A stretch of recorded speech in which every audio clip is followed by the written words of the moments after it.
Chapter 25. Dr. Seward's Diary, the 11th of October, evening. Jonathan Harker has asked me to note this, as he says he is hardly equal to the task, and he wants an exact record kept. I think that none of us were surprised when we were asked to see Mrs. Harker a little before the time of sunset.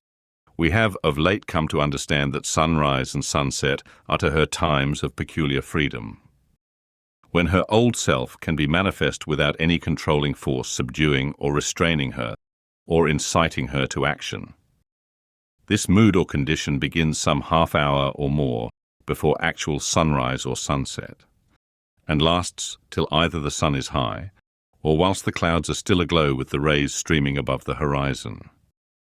At first there is a sort of negative condition, as if some tie were loosened, and then the absolute freedom quickly follows. When, however, the freedom ceases the change. Back or relapse comes quickly, preceded only by a spell of warning silence. Tonight, when we met, she was somewhat constrained and bore all the signs of an internal struggle. I put it down myself to her making a violent effort at the earliest instant she could do so. A very few minutes, however, gave her complete control of herself. Then, motioning her husband to sit beside her on the sofa where she was half reclining, she made the rest of us bring chairs up close. Taking her husband's hand in hers, began, "We are all here together in freedom, for perhaps the last time. I know, dear, I know that you will always be with me to the end." This was to her husband, whose hand had, as we could see, tightened upon hers. In the morning, we go out upon our task, and God alone knows what may be in store for any of us. You are going to be so good to me as to take me with you. I know that all that brave, earnest men can do for a poor, weak woman, whose soul perhaps is lost, no, not yet, but is at any rate at stake, you will do. But you must remember that I am not as you are. There is a poison in my blood, in my soul, which may destroy me, which must destroy me unless some relief comes to us. Oh, my friends, you know as well as I do that my soul is at stake, and though I know there is one way out for me, you must not, and I must not take it." She looked appealingly to us all in turn, beginning and ending with her husband. "What is that way?" asked Van Helsing in a hoarse voice. "What is that way which we must not, may not, take?" "That I may die now, either by my own hand or that of another, before the greater evil is entirely wrought. I know, and you know, that were I once dead you could and would set free my immortal spirit, even as you did my poor Lucy's. Were death, or the fear of death, the only thing that stood in the way, I would not shrink to die here now, amidst the friends who love me. But death is not all. I cannot believe that to die in such a case, when there is hope before us, and a bitter task to be done, is God's will. Therefore I, on my part, give up here the certainty of eternal rest, and go out into the dark, where may be the blackest things that the world or the netherworld holds." We were all silent, for we knew instinctively that this was only a prelude. The faces of the others were set, and Harker's grew ashen grey. Perhaps he guessed better than any of us what was coming. She continued, "This is what I can give into the hotchpot." I could not but note the quaint legal phrase which she used in such a place, and with all seriousness. "What will each of you give? Your lives, I know," she went on quickly. "That is easy for brave men. Your lives are God's, and you can give them back to him. But what will you give to me?" She looked again questioningly, but this time avoided her husband's face. Quincy seemed to understand. He nodded, and her face lit up. "Then I shall tell you plainly what I want, for there must be no doubtful matter in this connection between us now. You must promise me, one and all, even you, my beloved husband, that should the time come, you will kill me." "What is that time?" The voice was Quincy's, but it was low and strained. "When you shall be convinced that I am so changed that it is better that I die than I may live, when I am thus dead in the flesh, then you will, without a moment's delay, drive a stake through me and cut off my head, or do whatever else may be wanting to give me rest." Quincy was the first to rise after the pause. He knelt down before her and, taking her hand in his, said solemnly, I'm only a rough fellow who hasn't perhaps lived as a man should to win such a distinction, but I swear to you by all that I hold sacred and dear that, should the time ever come, I shall not flinch from the duty that you have set us.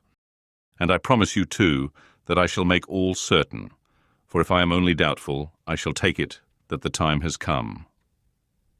"My true friend," was all she could say amid her fast-falling tears, as, bending over, she kissed his hand.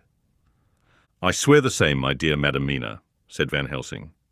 "And I," said Lord Godalming, each of them in turn kneeling to her to take the oath. I followed myself. Then her husband turned to her, one-eyed, and with a greenish pallor which subdued the snowy whiteness of his hair, and asked, "And must I, too, make such a promise? O my wife?" "You too, my dearest," she said, with infinite yearning of pity in her voice and eyes. "You must not shrink. You are nearest and dearest, and all the world to me. Our souls are knit into one for all life and all time. Think, dear, that there have been times when brave men have killed their wives and their womenkind, to keep them from falling into the hands of the enemy. Their hands did not falter any the more because those that they loved implored them to slay them. It is men's duty towards those whom they love in such times of sore trial. And, oh my dear, if it is to be that I must meet death at any hand, let it be at the hand of him that loves me best. Dr. Van Helsing, I have not forgotten your mercy in poor Lucy's case to him who loved—" She stopped with a flying blush and changed her phrase. "To him who had best right to give her peace. If that time shall come again, I look to you to make it a happy memory of my husband's life, that it was his loving hand which set me free from the awful thrall upon me." "Again, I swear," came the Professor's resonant voice. Mrs. Harker smiled, positively smiled, as with a sigh of relief she leaned back and said, "And now one word of warning, a warning which you must never forget. This time, if it ever come, may come quickly and unexpectedly, and in such case you must lose no time in using your opportunity. At such a time I myself might be, nay, if the time ever comes, shall be, leagued with your enemy against you. One more request." She became very solemn as she said this. "It is not vital and necessary like the other, but I want you to do one thing for me, if you will." We all acquiesced, but no one spoke. There was no need to speak. "I want you to read the burial service." She was interrupted by a deep groan from her husband. Taking his hand in hers, she held it over her heart and continued, "You must read it over me some day. Whatever may be the issue of all this fearful state of things, it will be a sweet thought to all or some of us. You, my dearest, will I hope read it, for then it will be in your voice in my memory forever, come what may." "But, oh my dear one," he pleaded, "death is afar off from you." "Nay," she said, holding up a warning hand, "I am deeper in death at this moment than if the weight of an earthly grave lay heavy upon me." "Oh, my wife, must I read it?" he said before he began. "It would comfort me, my husband," was all she said, and he began to read when she had got the book ready. How could anyone tell of that strange scene, its solemnity, its gloom, its sadness, its horror, and withal its sweetness? Even a skeptic who can see nothing but a travesty of bitter truth in anything holy or emotional would have been melted to the heart. Had he seen that little group of loving and devoted friends kneeling round that stricken and sorrowing lady, or heard the tender passion of her husband's voice, as in tones so broken with emotion that often he had to pause. He read the simple and beautiful service from the burial of the dead. I cannot go on. Words and voice fail me. She was right in her instinct. Strange as it all was, bizarre as it may hereafter seem, even to us who felt its potent influence at the time, it comforted us much, and the silence which showed Mrs. Harker's coming relapse from her freedom of soul did not seem so full of despair to any of us as we had dreaded. Jonathan Harker's Journal. The 15th of October, Varna. We left Charing Cross on the morning of the 12th, got to Paris the same night, and took the places secured for us in the Orient Express. We travelled night and day, arriving here at about 5 o'clock. Lord Godalming went to the consulate to see if any telegram had arrived for him, whilst the rest of us came on to this hotel, the Odysseus. The journey may have had incidents. I was, however, too eager to get on, to care for them. Until the Tsarina Catherine comes into port, there will be no interest for me in anything in the wide world. Thank God. Mina is well, and looks to be getting stronger. Her colour is coming back. She sleeps a great deal. Throughout the journey, she slept nearly all the time. Before sunrise and sunset, however, she is very wakeful and alert, and it has become a habit for Van Helsing to hypnotize her at such times. At first some effort was needed, and he had to make many passes. But now she seems to yield at once, as if by habit, and scarcely any action is needed. He seems to have power at these particular moments to simply will, and her thoughts obey him. He always asks her what she can see and hear. She answers to the first, "Nothing, all is dark," and to the second, "I can hear the waves lapping against the ship and the water rushing by. Canvas and cordage strain and masts and yards creak. The wind is high. I can hear it in the shrouds, and the bow throws back the foam." It is evident that the Tsarina Catherine is still at sea, hastening on her way to Varna. Lord Godalming has just returned. He had 4 telegrams, one each day since we started, and all to the same effect, that the Tsarina Catherine had not been reported to Lloyd's from anywhere. He had arranged before leaving London that his agent should send him every day a telegram saying if the ship had been reported. He was to have a message even if she were not reported, so that he might be sure that there was a watch being kept at the other end of the wire. We had dinner and went to bed early. Tomorrow we are to see the Vice-Consul, and to arrange, if we can, about getting on board the ship as soon as she arrives. Van Helsing says that our chance will be to get on the boat between sunrise and sunset. The Count, even if he takes the form of a bat, cannot cross the running water of his own volition, and so cannot leave the ship. As he dare not change to man's form without suspicion, which he evidently wishes to avoid, he must remain in the box. If then we can come on board after sunrise, he is at our mercy. For we can open the box and make sure of him, as we did of poor Lucy, before he wakes. What mercy he shall get from us will not count for much. We think that we shall not have much trouble with officials or the seamen. Thank God! This is the country where bribery can do anything, and we are well supplied with money. We have only to make sure that the ship cannot come into port between sunset and sunrise without our being warned, and we shall be safe. Judge Moneybag will settle this case, I think. The 16th of October. Mina's report still the same. Lapping waves and rushing water, darkness and favouring winds. We are evidently in good time, and when we hear of the Tsarina Catherine, we shall be ready. As she must pass the Dardanelles, we are sure to have some report. The 17th of October. Everything is pretty well fixed now, I think, to welcome the Count on his return from his tour.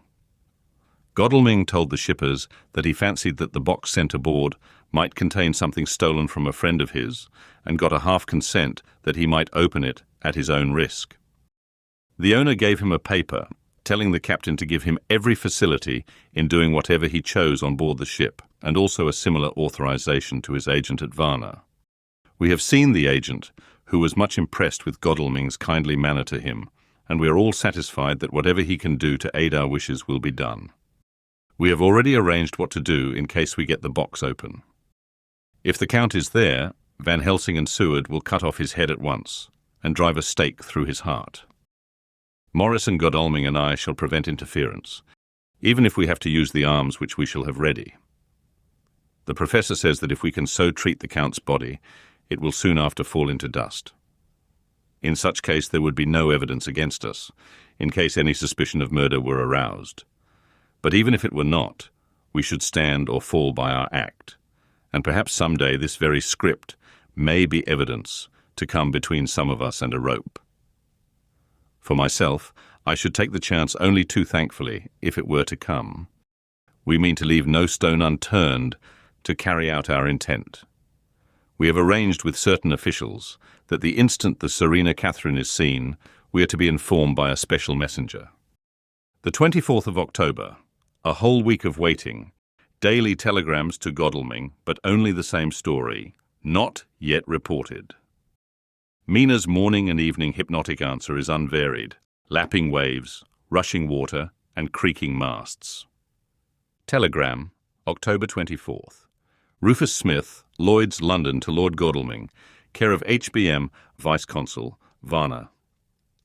Serena Catherine reported this morning from Dardanelles. Dr. Seward's diary. The 25th of October.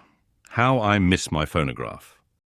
To write diary with a pen is irksome to me, but Van Helsing says I must. We were all wild with excitement yesterday when Godalming got his telegram from Lloyd's. I know now what men feel in battle when the call to action is heard. Mrs. Harker, alone of our party, did not show any signs of emotion. After all, it is not strange that she did not, for we took special care not to let her know anything about it, and we all tried not to show any excitement when we were in her presence. In old days, she would, I'm sure, have noticed, no matter how we might have tried to conceal it. But in this way, she has greatly changed during the past 3 weeks. The lethargy grows upon her, and though she seems strong and well, and is getting back some of her colour, Van Helsing and I are not satisfied. We talk of her often. We have not, however, said a word to the others. It would break poor Harker's heart, certainly his nerve, if he knew that we had even a suspicion on the subject. Van Helsing examines, he tells me, her teeth very carefully, while she is in the hypnotic condition, for he says that so long as they do not begin to sharpen, there is no active danger of a change in her. If this change should come, it would be necessary to take steps. We both know what those steps would have to be, though we do not mention our thoughts to each other. We should neither of us shrink from the task, awful though it be to contemplate. Euthanasia is an excellent and a comforting word. I am grateful to whoever invented it. It is only about 24 hours' sail from the Dardanelles to here, at the rate the Serena Catherine has come from London. She should therefore arrive sometime in the morning. But as she cannot possibly get in before then, we are all about to retire early. We shall get up at 1 o'clock, so as to be ready. The 25th of October noon. No news yet of the ship's arrival. Mrs. Harker's hypnotic report this morning was the same as usual, so it is possible that we may get news at any moment. We men are all in a fever of excitement, except Harker, who is calm. His hands are cold as ice, and an hour ago I found him wetting the edge of the great Gurkha knife, which he now always carries with him. It will be a bad lookout for the Count if the edge of that kukri ever touches his throat, driven by that stern, ice-cold hand. Van Helsing and I were a little alarmed about Mrs. Harker today. About noon she got into a sort of lethargy which we did not like, although we kept silence to the others. We were neither of us happy about it. She had been restless all the morning, so that we were at first glad to know that she was sleeping. When, however, her husband mentioned casually that she was sleeping so soundly that he could not wake her, we went to her room to see for ourselves. She was breathing naturally and looked so well and peaceful that we agreed that the sleep was better for her than anything else. Poor girl, she has so much to forget that it is no wonder that sleep, if it brings oblivion to her, does her good. Later. Our opinion was justified, for when after a refreshing sleep of some hours she woke up, she seemed brighter and better than she had been for days. At sunset she made the usual hypnotic report. Wherever he may be in the Black Sea, the Count is hurrying to his destination. To his doom, I trust. The 26th of October. Another day, and no tidings of the Serena Catherine. She ought to be here by now. That she is still journeying somewhere is apparent, for Mrs. Harker's hypnotic report at sunrise was still the same. It is possible that the vessel may be lying by at times for fog. Some of the steamers which came in last evening reported patches of fog, both to north and south of the port. We must continue our watching, as the ship may now be signalled any moment. The 27th of October noon. Most strange. No news yet of the ship we wait for. Mrs. Harker reported last night, and this morning as usual, lapping waves and rushing water, though she added that the waves were very faint. The telegrams from London have been the same. No further report. Van Helsing is terribly anxious and told me just now that he fears the Count is escaping us. He added significantly, I did not like that lethargy of Madame Mina's. Souls and memories can do strange things during trance. I was about to ask him more, but Harker just then came in, and he held up a warning hand. We must try tonight at sunset to make her speak more fully when in her hypnotic state, the 28th of October. Telegram. Rufus Smith, London, to Lord Godalming, care HBM Vice-Consul, Varna. Charina Catherine reported entering Galatz at 1 o'clock today. Dr. Seward's diary. The 28th of October. When the telegram came announcing the arrival in Galatz, I do not think it was such a shock to any of us, as might have been expected. True, we did not know whence, or how, or when the bolt would come. But I think we all expected that something strange would happen. The delay of arrival at Varna made us individually satisfied that things would not be just as we had expected. We only waited to learn where the change would occur. Nonetheless, however, was it a surprise? I suppose that nature works on such a hopeful basis that we believe against ourselves that things will be as they ought to be, not as we should know that they will be. Transcendentalism is a beacon to the angels, even if it be a will-o'-the-wisp to man. It was an odd experience, and we all took it differently.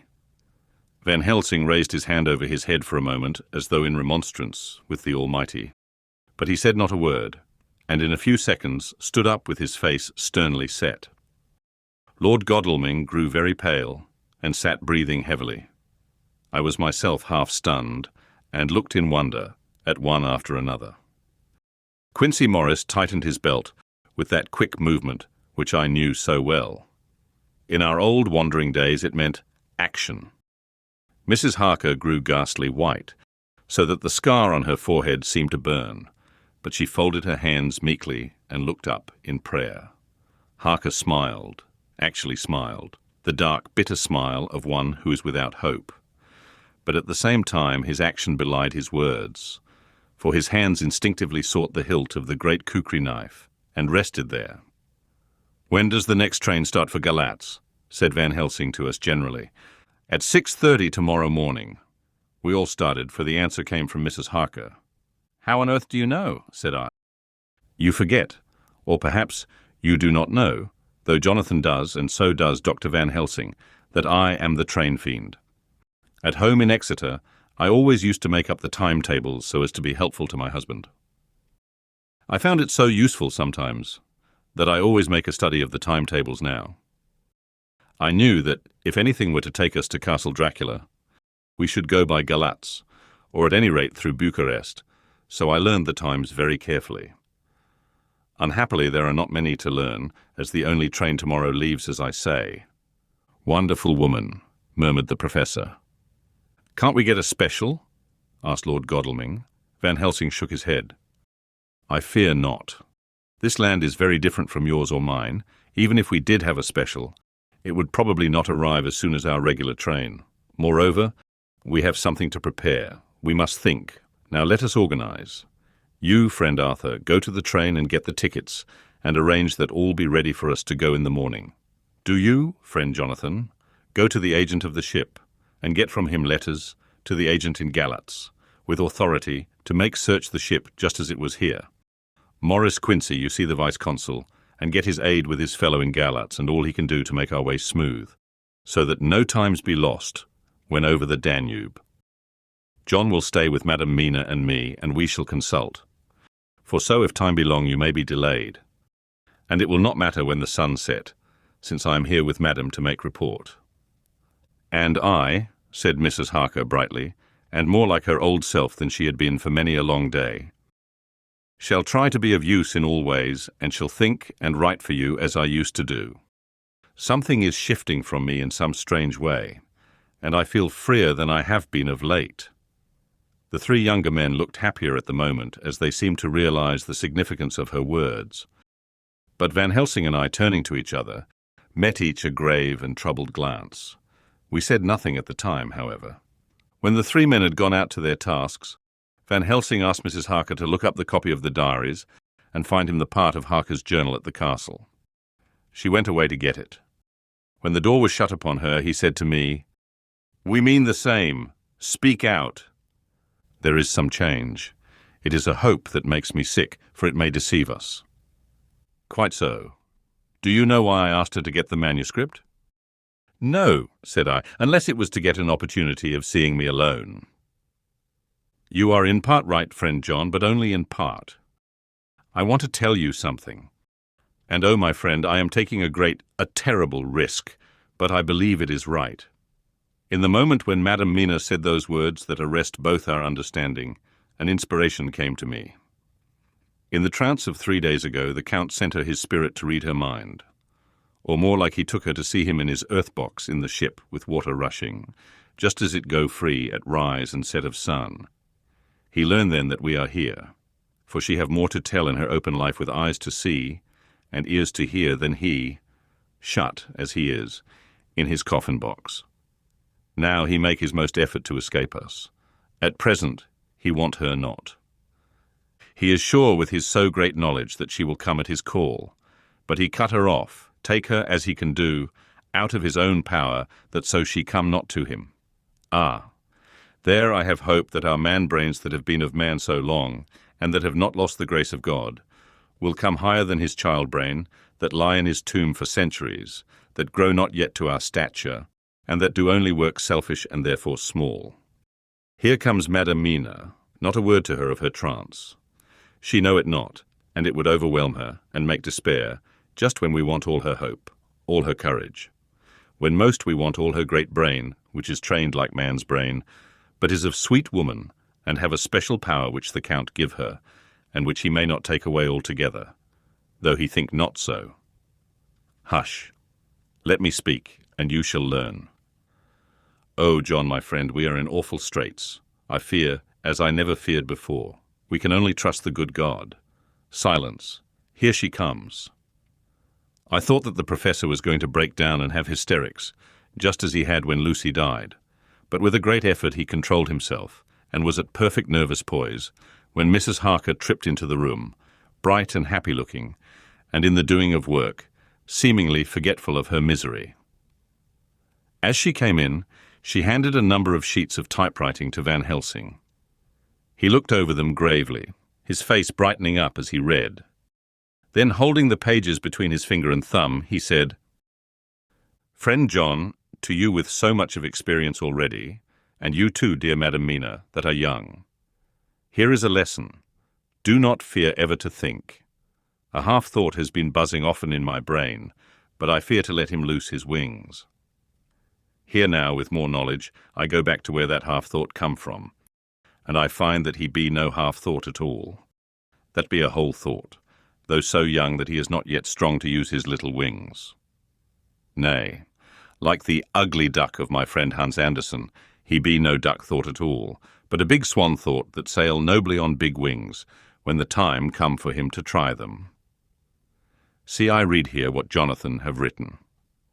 That other of his race who, in a later age, again and again, brought his forces over the great river into Turkey land, who, when he was beaten back, came again and again and again, though he had to come alone from the bloody field where his troops were being slaughtered, since he knew that he alone could ultimately triumph.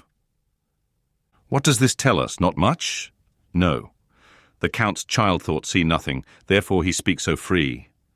Your man thought see nothing, my man thought see nothing, till just now. No. But there comes another word from someone who speak without thought, because she too know not what it might mean. Just as there are elements which rest, yet when in nature's course they move on their way and they touch, then poof.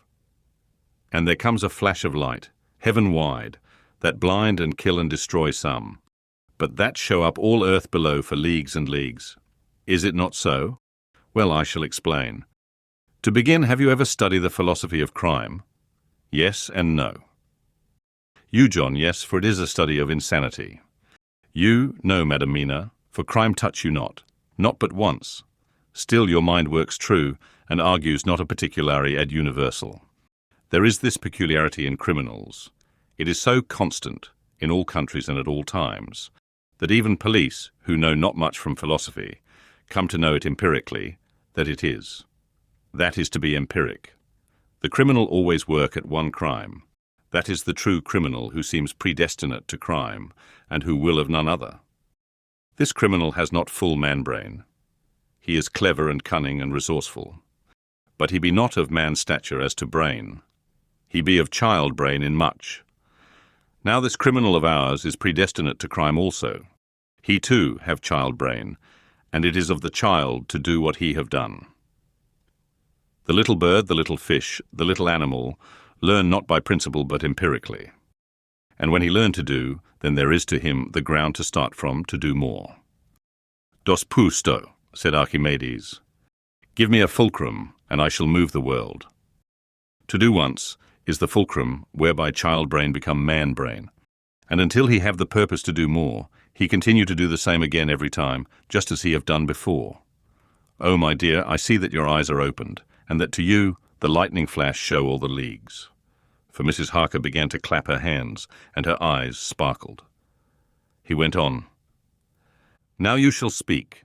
Tell us, two dry men of science, what you see with those so bright eyes. He took her hand and held it whilst she spoke. His finger and thumb closed on her pulse, as I thought instinctively and unconsciously as she spoke. The Count is a criminal and of criminal type. Nordo and Lombroso would so classify him, and qua criminal, he is of imperfectly formed mind. Thus, in a difficulty, he has to seek resource in habit. His past is a clue, and the one page of it that we know, and that from his own lips, tells that once before, when in what Mr. Morris would call a tight place, he went back to his own country from the land he had tried to invade, and thence, without losing purpose, prepared himself for a new effort. He came again better equipped for his work, and won. So he came to London to invade a new land. He was beaten, and when all hope of success was lost, and his existence in danger, he fled back over the sea to his home, just as formerly he had fled back over the Danube from Turkey land. Good, good. Oh, you so clever lady, said Van Helsing enthusiastically, as he stooped and kissed her hand. A moment later he said to me, as calmly as though we had been having a sick-room consultation, 72 only, and in all this excitement, I have hope. Turning to her again, he said with keen expectation, But go on, go on. There is more to tell if you will. Be not afraid. John and I know. I do in any case, and shall tell you if you are right. Speak without fear. I will try to, but you will forgive me if I seem egotistical. Nay, fear not. You must be egotist, for it is of you that we think. Then, as he is criminal, he is selfish, and as his intellect is small and his action is based on selfishness, he confines himself to one purpose. That purpose is remorseless. As he fled back over the Danube, leaving his forces to be cut to pieces, so now he is intent on being safe, careless of all. So his own selfishness frees my soul somewhat from the terrible power which he acquired over me on that dreadful night. I felt it. Oh, I felt it. Thank God for his great mercy. My soul is freer than it has been since that awful hour, and all that haunts me is a fear lest in some trance or dream he may have used my knowledge for his ends. The professor stood up. He has so used your mind, and by it he has left us here in Varna, whilst the ship that carried him rushed through enveloping fog up to Galatz, where, doubtless, he had made preparation for escaping from us. But his child mind only saw so far, and it may be that, as ever is in God's providence, the very thing that the evildoer most reckoned on for his selfish good turns out to be his chiefest harm. The hunter is taken in his own snare, as the great psalmist says. For now that he think he is free from every trace of us all, and that he has escaped us with so many hours to him, then his selfish child brain will whisper him to sleep. He think, too, that as he cut himself off from knowing your mind, there can be no knowledge of him to you. There is where he fail. That terrible baptism of blood which he give you makes you free to go to him in spirit, as you have as yet done in your times of freedom, when the sun rise and set. At such times you go by my volition and not by his, and this power to good of you and others, as you have won from your suffering at his hands. This is now all the more precious that he know it not, and to guard himself have even cut himself off from his knowledge of our where. We, however, are not selfish, and we believe that God is with us through all this blackness and these many dark hours. We shall follow him, and we shall not flinch, even if we peril ourselves that we become like him. Friend John, this has been a great hour, and it have done much to advance us on our way. You must be scribe and write him all down, so that when the others return from their work, you can give it to them. Then they shall know as we do. And so I have written it, whilst we wait their return, and Mrs. Harker has written with her typewriter all since she brought the manuscript to us.